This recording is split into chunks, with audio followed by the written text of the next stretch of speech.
Toujours le frère Zvonko dans la continuation des messages. Aujourd'hui, on va se rendre dans Djongise. Djongise, chapitre 2, c'est à la page 593 dans Bibel, dans Kalatambale, toujours, et uniquement.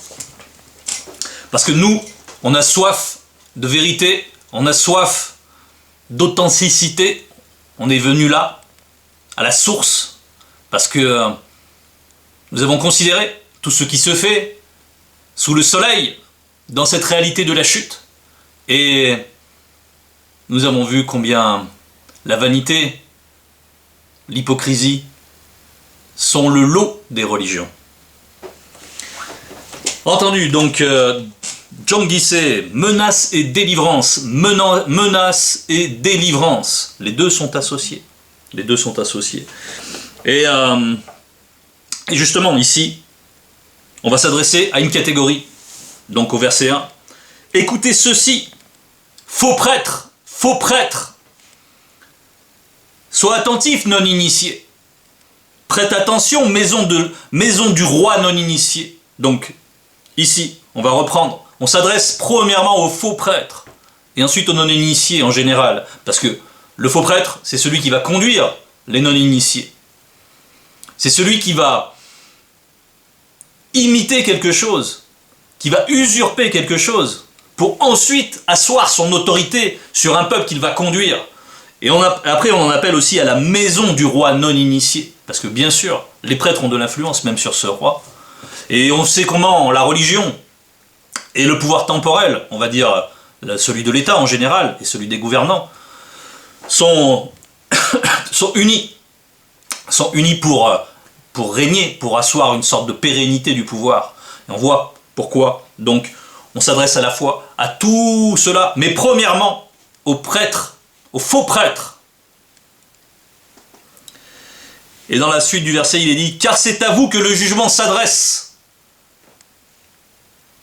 Très bien. On a vu menace et délivrance dans le titre. Menace et délivrance. Et là, on nous parle de jugement. D'accord. Oui, parce qu'il faut prendre conscience que la grâce, souvent on lui attribue le qualificatif de terrible.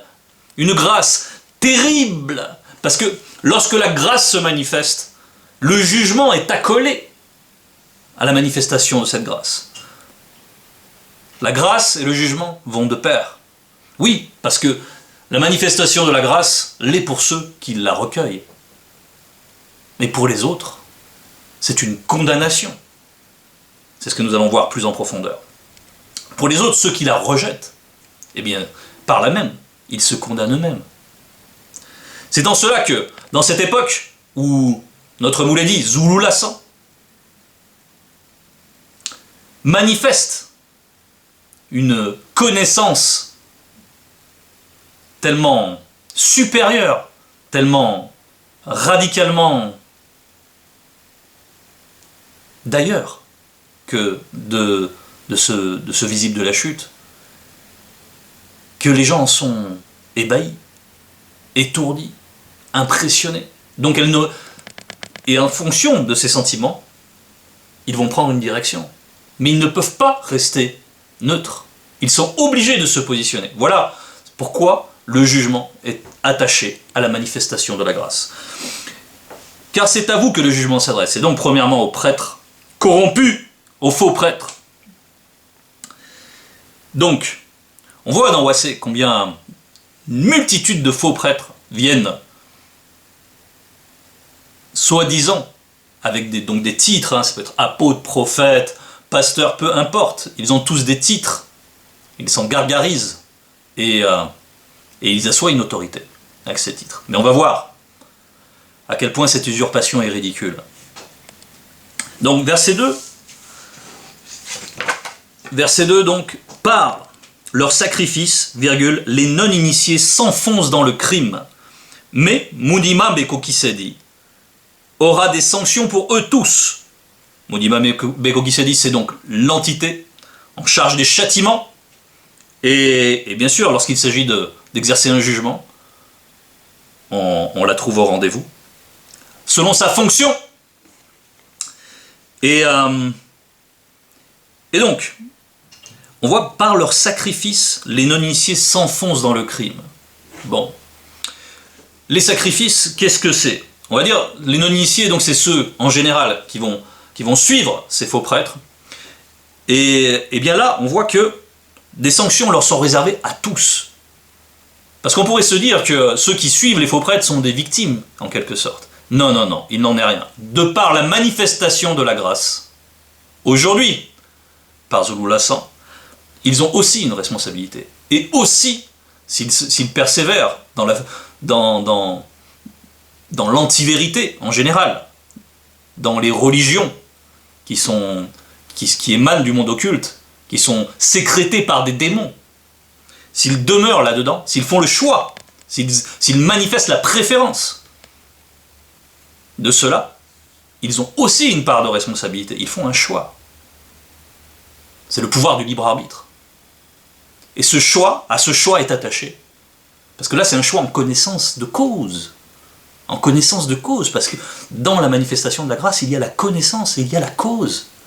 Donc, ce choix-là est un choix qui implique une responsabilité, et donc un jugement.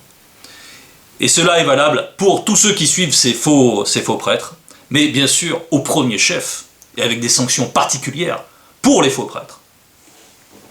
Donc, par leur sacrifice, les non-initiés s'enfoncent dans le crime. Bon, on va un peu décortiquer la notion de sacrifice. Sacrifice, quand on va dans l'étymologie, c'est le fait de rendre quelque chose de sacré. C'est le fait de rendre quelque chose de sacré. Et en fait, ce qu'il se produit dans tous ces cultes que l'on peut voir, il y en a une multitude dans Wassé, dans le continent, dans l'Afrique aujourd'hui, son nom d'aujourd'hui. Donc on en voit une multitude qui sévissent. Et dans le culte, il se passe plusieurs événements. Et il y a par exemple des offrandes. Une offrande, c'est un sacrifice. C'est-à-dire qu'on sacrifie de ce qu'on a gagné, du fruit de son labeur, et on le donne en offrande aux faux prêtres, qui sont toujours très soucieux de leur rappeler combien il faut que cette monnaie sonnante et trébuchante leur revienne, et ils disent que c'est la dîme, alors que la dîme ce n'est pas ça. Tout ceci, Mouledi l'a exposé. Il y a des enseignements au sujet de la dîme, vous pouvez le voir sur sa chaîne. Mais on ne va pas rentrer dans ces notions-là trop en profondeur, on va s'attacher plus aux choses principales. Mais voilà, donc ces offrandes sont des sacrifices. Et par là même, ils donnent de leur énergie, puisque derrière ce sacrifice, il y a un labeur. Ils donnent de leur énergie, ils donnent d'eux-mêmes. Ils cautionnent ce culte qui est une usurpation. Donc, ils rendent sacré ce qui est faux. Ils rendent sacré ce qui est mal. Pourquoi je dis mal? Et pourquoi on associe le crime? Eh bien, c'est simple. Parce que quand on va dans les fausses doctrines, quand on va dans les Bibles dites révélées, les religions dites révélées dans leurs écrits, nous trouvons une apologie de toutes sortes de crimes. Dans la Bible, on peut trouver des passages qui font l'apologie de sacrifices, au sens le plus littéral d'animaux. Mais pas seulement, mais aussi d'êtres humains. Et oui, dans Genèse, on trouve ça. Donc, on voit toutes sortes de crimes. On voit Jéhovah qui aime à tromper dans 1 Roi 22, 20 à 22, oui. On voit ce Jéhovah qui approuve le mensonge, qui aime à tromper, qui enseigne ses anges, qui enseigne à tromper, qui fait l'apologie de la tromperie.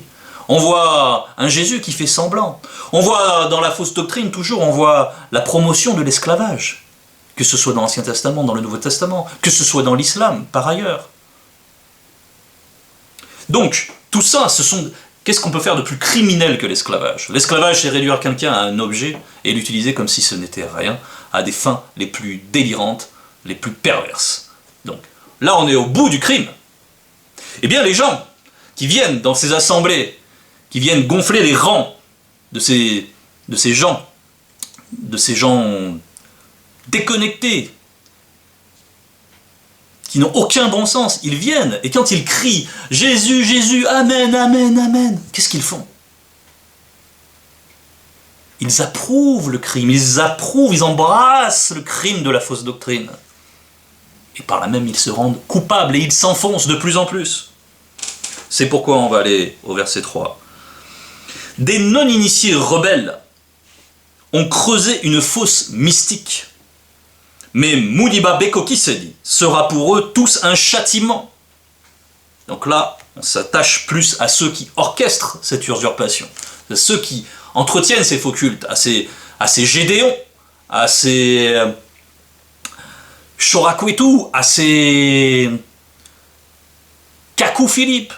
On va revenir un petit peu. Parce que chacun, ils entraînent les gens à embrasser du n'importe quoi. Gédéon va ouvrir la porte de la polygamie. Un autre va dire il faut rester sous la tutelle des Blancs et la malédiction des Noirs, c'est celle de Cham, etc. Et il vous apprend à vous haïr vous-même. Tous, ils relaient du grand n'importe quoi. Et les imbéciles approuvent. Donc des non-initiés rebelles ont creusé une fosse mystique. C'est-à-dire creuser, eux aussi, ils ont fait un effort. Ils ont fait un effort pour créer quelque chose, bien qu'ils ne créent rien, mais pour élaborer quelque chose qui est censé retenir captif. Une fosse, c'est fait pour retenir captif. Quelqu'un qui est dans une fosse, le non-initié qui est dans la fosse, il est captif. Il est captif premièrement spirituellement. Et premièrement spirituellement, c'est-à-dire qu'il va adorer des choses qu'il ignore, et derrière ces choses-là, il y a des démons. Donc, il est prisonnier. Et ça, c'est du fait de ce que les non-initiés rebelles, ça veut dire qu'ils ont pris position.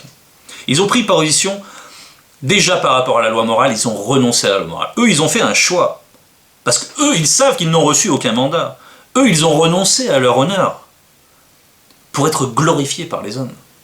Ils savent en eux-mêmes qu'ils mentent. Mais on va y revenir.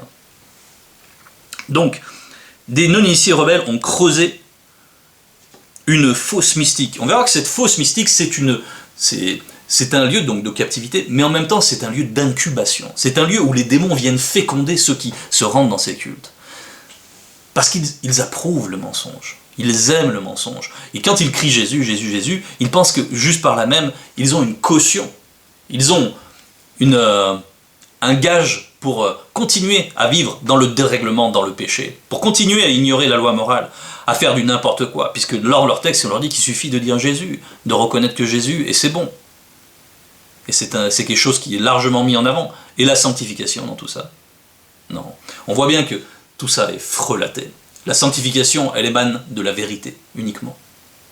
C'est pour ça qu'ils sont dans cette fosse-là. Ils continuent à pécher, ils cultivent l'hypocrisie. Ils prennent des atours, des mimiques, pour dire qu'ils sont bénis. Et en fait, ils continuent à faire du n'importe quoi dans leur vie. Ils deviennent de pire en pire en pire. Ils s'enfoncent. Ils ont creusé une fosse mystique. Mais Mudiba Bekokisedi sera pour eux tous un châtiment. Donc, au verset 4, les pensées obscures et contaminées des non-initiés rebelles n'échappent nullement à Mudiba Bekokisedi. Donc on parle de pensées obscures et contaminées. Obscures parce qu'elles sont empreintes d'ignorance. C'est-à-dire que ces non-initiés rebelles qui se sont érigés en tant que prêtres, en tant que faux prêtres, ils jubilent de leur pouvoir. Ils aiment l'influence qu'ils ont sur des petites gens. Ils aiment la gloire qu'ils en retirent, l'estime qu'ils en retirent. Et aussi l'argent. Parce qu'ils prélèvent l'argent sur eux. Et ils sont en plus adulés. On les admire. Ils sont partout sur les réseaux sociaux. Ils sévissent. Et les imbéciles, ceux qui n'ont pas de discernement, ceux qui n'ont pas une rigueur, ceux qui ne recherchent pas la vérité, en font l'apologie. Ils ont plein de petits lieutenants à leur service. Bon. Pensée obscure et contaminée, puisqu'ils sont directement en lien avec le monde occulte. Ils n'ont pas forcément conscience de ce lien, mais eux-mêmes, ils dupent les gens. Et par là même, ils se réjouissent du fait qu'ils ont cette capacité de duper, comme un serpent se réjouit du pouvoir de son venin. Un serpent venimeux qui a du venin, il sait ce pouvoir, il s'en gargarise de son venin. Eh bien, c'est l'état d'esprit des prêtres, des faux prêtres. Mais eux-mêmes ne voient pas qu'ils sont dupes. Ils ne voient pas qu'ils sont les jouets d'esprits religieux derrière, du monde occulte, qui sont là pour faire une chose, c'est que personne ne vienne à la grâce manifestée.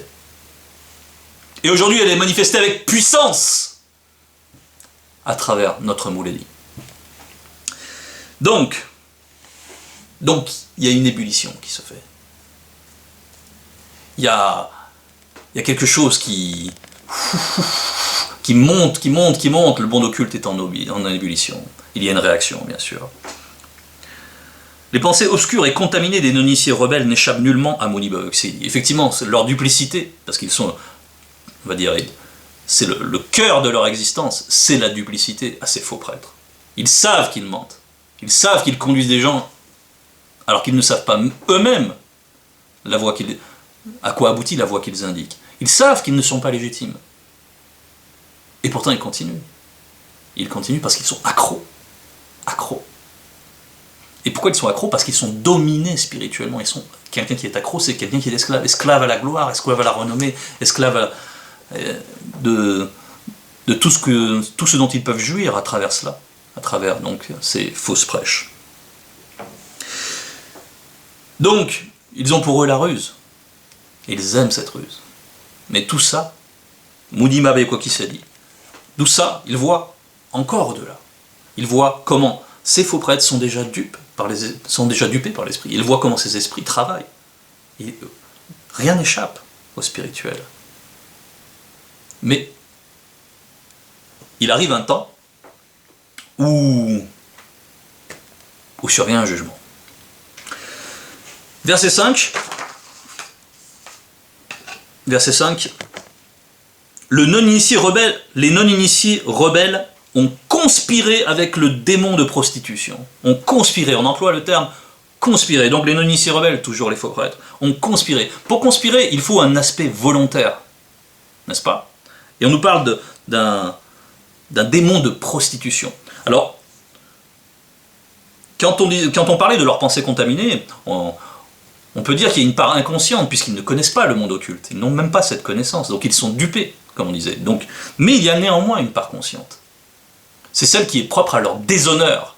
C'est-à-dire que un démon de prostitution, ce qui est le propre de la prostitution, une prostituée renonce volontairement à son honneur, renonce volontairement à son intégrité par rapport à la loi morale.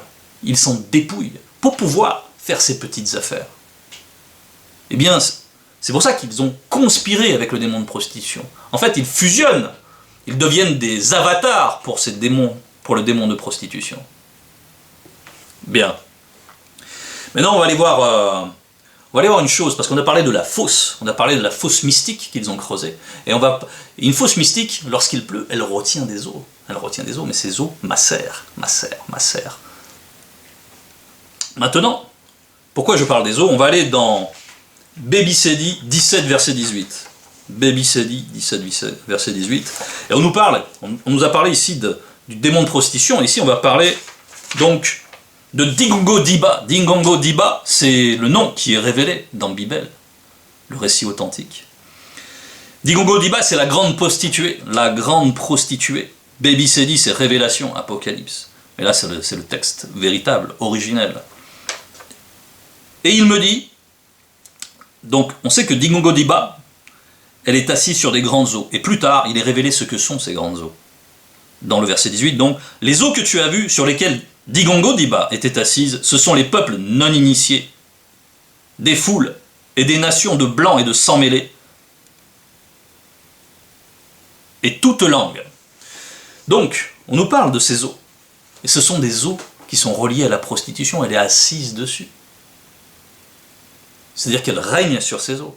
Et ces eaux-là, justement, c'est celles qu'on trouve dans la fosse d'incubation. Dans la fosse mystique d'incubation, où on fait en sorte que les gens s'abreuvent constamment de péché. Ils baignent tout le temps. Et ils demeurent. Et ils ne puissent pas remonter.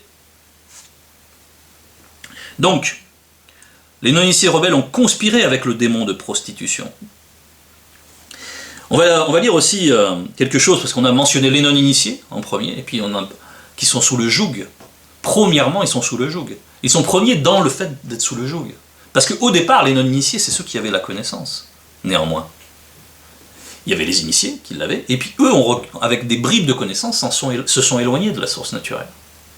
Et avec ces bribes de connaissances, ils ont essayé d'établir quelque chose, et les blancs et les sans-mêlés, ils dominaient sur les blancs et les sans-mêlés avec cette connaissance. Mais le rapport s'est inversé. C'est ce qu'on peut voir donc dans Djanguissé 1, verset 12. Le non-initié consulte son bois, et c'est le blanc et le sans-mêlé qui lui donnent la marche à suivre. Et c'est le blanc et le sans-mêlé qui lui donnent la marche à suivre.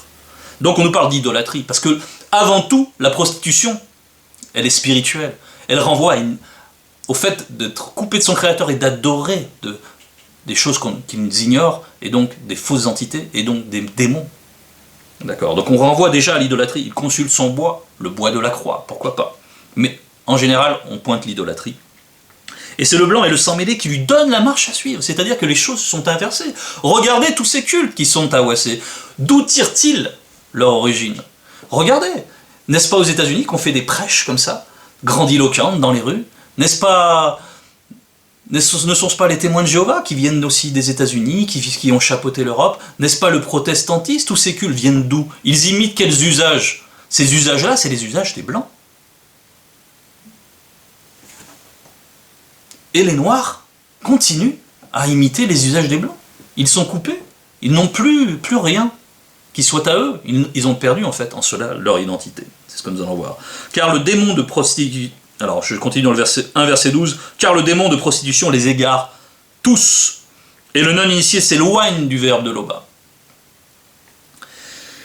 Donc, là, on est arrivé à un état d'éloignement qui est très important. C'est aussi pour cela que la grâce est manifestée, aujourd'hui, à travers Zulu Lassan, pour leur permettre à certains parmi eux, qui sont connus, qui recherchent, qui n'ont pas abandonné leur recherche de la vérité, qui, par-delà les cultes, cherchent autre chose, eh bien, à eux, ça va leur servir particulièrement. Aux autres, ce sera un témoignage avant le jugement. Donc, on nous parle ici donc de ce démon de prostitution. On va continuer avec le verset 7 du chapitre 2. « L'orgueil du non-initié témoigne contre lui, et il tombera par son iniquité. » Oui, parce que puisque la grâce est ainsi manifestée, si la personne refuse, ce qui correspond à l'orgueil, outre la désobéissance, outre le fait de s'enferrer dans la désobéissance, outre le fait d'approuver toute la fausse doctrine et tous les mensonges et toute l'iniquité qui en découle, le parallèle avec cela, c'est l'endurcissement de cœur. L'endurcissement de cœur. C'est se rendre imperméable à la manifestation de la grâce, volontairement, pour rester bien attaché, bien au fond, bien à l'aise dans la fosse à purin, la fosse mystique, la fosse du péché, dans laquelle on les berce d'illusions, on leur dit qu'ils peuvent faire toutes sortes d'écarts par rapport à la loi morale, et que ça ira quand même. On leur inculque une permissivité. Et c'est pour ça qu'ils ne veulent pas. C'est parce que leurs œuvres sont mauvaises.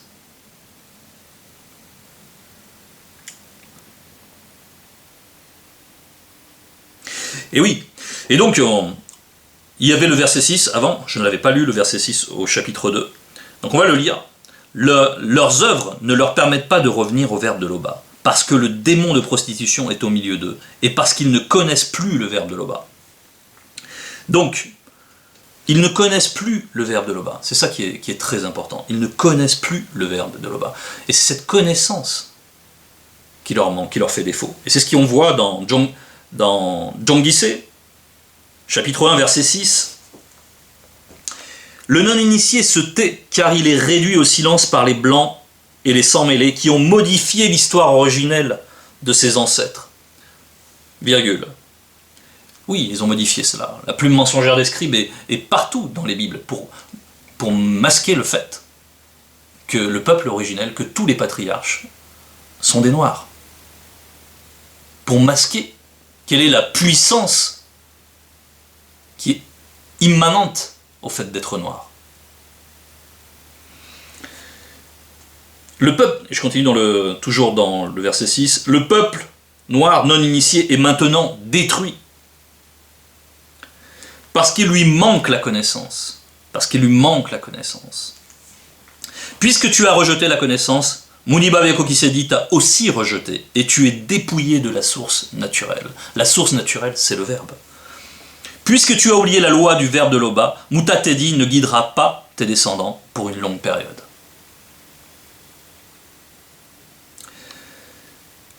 Et on nous parle ici de la descendance. On va retenir cela parce qu'on y reviendra un petit peu plus tard. Très bien. Tu as rejeté la source naturelle puisque tu as oublié la loi du verbe de Loba. Parce que c'est cela en fait. C'est cela l'idolâtrie. Le propre de l'idolâtrie, c'est avant tout d'abord une perte de connaissance qui permet à la fausse doctrine d'être inculquée aux non-initiés, qu'ils l'acceptent, qu'ils cautionnent, ils s'éloignent de la loi du verbe, ils s'éloignent en pratiquant des choses de plus en plus criminelles, et finalement, ce qu'il en ressort, c'est un état d'ignorance terrible. C'est pourquoi, aujourd'hui, la grâce est manifestée. Donc l'orgueil du non-initié témoigne contre lui, il tombera par son iniquité, et lui attaché personnellement. Verset 8, les non-initiés ont été infidèles à la loi du verbe de Loba, car ils ont engendré des sans-mêlés, enfants illégitimes avec les blancs. Les non-initiés ont été infidèles à la loi du verbe de Loba, car ils ont engendré des sans-mêlés, enfants illégitimes avec les blancs. Donc là, on nous parle d'une trahison par rapport à la source, d'un décalage. Et cette trahison, ça va être l'attachement à des doctrines de démons. C'est ça, la prostitution spirituelle. C'est d'adorer des créatures. Et des fois même des personnages fictifs, comme le sont Jésus, qui n'ont même jamais existé. Des usurpateurs. Donc, qu'est-ce qui se passe avec tout cela? C'est que le fruit de tout cela, c'est un enfant. C'est le fruit de leur prostitution, ça va être une alliance, une corruption de leur identité. Qui va jusque dans leur propre chair, mais avant tout, cela s'est passé sur le plan spirituel. Et cela aboutit par le fait d'avoir des enfants illégitimes, fruit de la prostitution spirituelle. Donc, en conclusion, aujourd'hui, la grâce manifestée, la source naturelle, elle émane directement de la bouche de notre Mouledi, Zoulou Lassan. Il y a un tel jaillissement de connaissances que ne peut pas supporter la fausse doctrine, que tous ceux qui sont dans la fausse doctrine ne peuvent pas tolérer, que tous ceux qui la promeuvent, que tous ces faux prêtres sont obligés de considérer, puisqu'ils savent très bien qu'ils sont battus en brèche. Ils savent très bien que la vérité est susceptible d'annihiler leur business, d'annihiler leur pouvoir, d'annihiler tout ce qu'ils recueillent par le mensonge, par l'usurpation. Oui, parce que les fausses doctrines ont été radicalement balayées par tous les enseignements de Zulula, non seulement sur YouTube, et en plus par Bibel, qui a rectifié tous les faux écrits. Donc, il faut aujourd'hui considérer cela comme il convient. Il faut aujourd'hui faire un choix. Certes, pour les prêtres corrompus, comme il est dit là, leurs œuvres ne leur permettent pas de revenir.